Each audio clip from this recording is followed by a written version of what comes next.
Good morning, everyone. A good Erev Shabbos, and we will give you a Bitachon message from Parshas Pinchas this week. And we find something extremely fascinating. At the end of last week's Parsha, which is really the precursor to Parshas Pinchas, we find two people come and they do a very heinous crime of licentiousness in the eyes of the Jewish people. You have Zimri, who is the Nasi from the tribe of Shimon, and you have Cosby, who is a princess from the Moabite nation. And the two of them end up having relations in front of the entire Kahal of Klal Yisrael, all of the Jewish people. And Moshe Rabbeinu sees it. He is astonished that a Jew could end up doing such a thing. But he forgets what the halach is. He forgets at that moment that the halach is Kenoin Pegin Ba, that when you see someone doing such a terrible thing like this, you go and you're supposed to come and you're supposed to kill them. And he's looking around. What should he do? Comes along Pinchas, and Pinchas comes with the ramach, with the spear in his hand, and he duly goes over to this couple, and he takes the spear and he rams it right through the area of where they are having their relations, and he kills both the Jew and the non-Jewish woman alike. And he is rewarded as a result. He's given a bris, a covenant of peace. He's rewarded to be a kohen forever, he and his family and his lineage. And Pinchas, the name of this parsha, Pinchas is someone that goes down in history as defending the honor and the glory of HaKadosh Baruch Hu. What does it take for a person in the split second that they are in to get up and to do something that he knew that everybody could misinterpret? Everybody could see you're killing another Jew, that you could do such a thing like this. Pinchas was a man of pure amunah and bitachon in the Rabbi Shalom. And when he was convinced for that moment that he knew that the halach is kinaim pagan bay, which means go and take away the life of this Jew and this non-Jewish lady, because this is the way that you defend the honor and the glory of Hashem, there wasn't hesitation, there was no delay. He didn't have to think about it and go ask any more shilas, any more questions, or open up the Gemara and take a look inside just to double check. He had a confidence, he had a certainty and a surety that was about him that allowed him to act immediately and bring to rest this terrible tsar, this terrible pain and suffering that was going on in Klal Yisrael, and he brought and restored once again the kedusha, the glory, the honor to HaKadosh Baruch Hu and His Shechina. A beiteach ba'Hashem, someone who trusts in HaKadosh Baruch Hu, and they rely on Hashem, when they know that what they're doing is right, even if the world around them could scream and yell at them and say, "What are you doing? How could you do such a thing?" But if I know that I'm doing the Ratzon Hashem, then I have nothing at all to worry about. I don't have to be concerned about the naysayers or about the peer pressure that's going to be around me.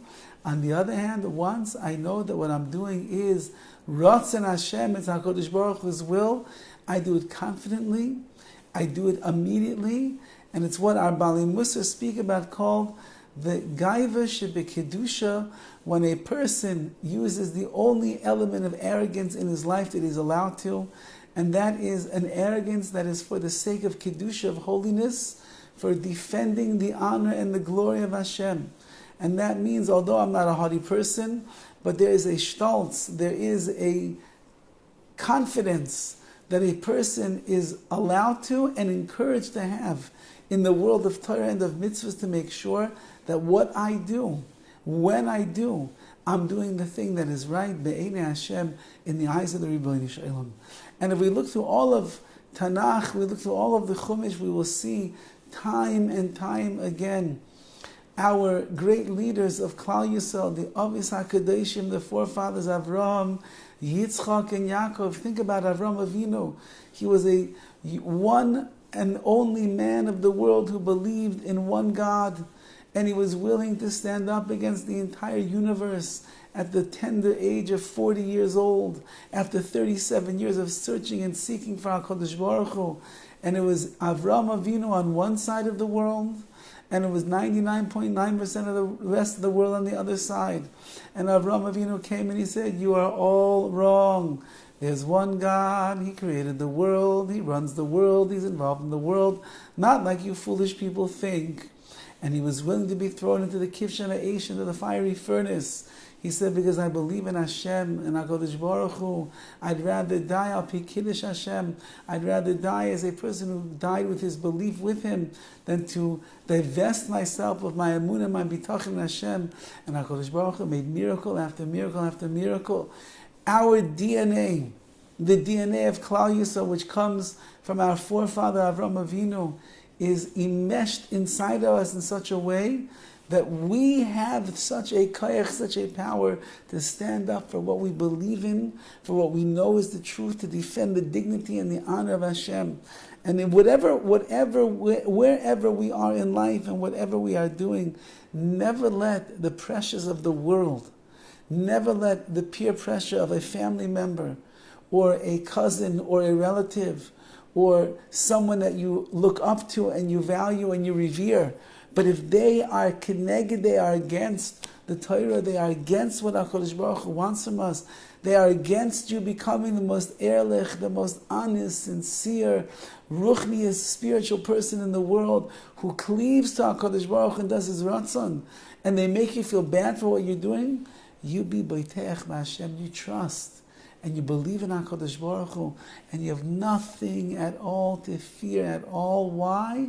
Because when you do the Ratzon Hashem, when you do HaKadosh Baruch Hu's will, as Pinchas was willing to get up and take a spear and ram it through the two bodies of these people that were doing such a heinous atrocity in front of the eyes of Klal Yisrael, so too if it means that we're going to say our brachas out loud, if it means we're going to go to a davening. Sometimes, you had a family gathering, and the party just keeps going on and on and on, and you look at your watch and you realize mincha's coming. You want to look like a fool? Excuse me, I have to leave, I have to go pray to God. The answer is yes, look like a fool in the eyes of those people. Don't look like a fool in the eyes of HaKadosh Baruch Hu, because Hashem is waiting for us, and Hashem wants us to do what is right. And if you have the stolz, you have the confidence inside that you will be able to bring the greatest honor and the glory to the Rebbeinu Shalom. Just as Pinchas did, and he was zeicher to the bris shalom, he got the covenant of peace, so too you will have a covenant of peace in your life as well, because you are a woman who brings the glory of Hashem to this world. Have a wonderful day and a wonderful Shabbos.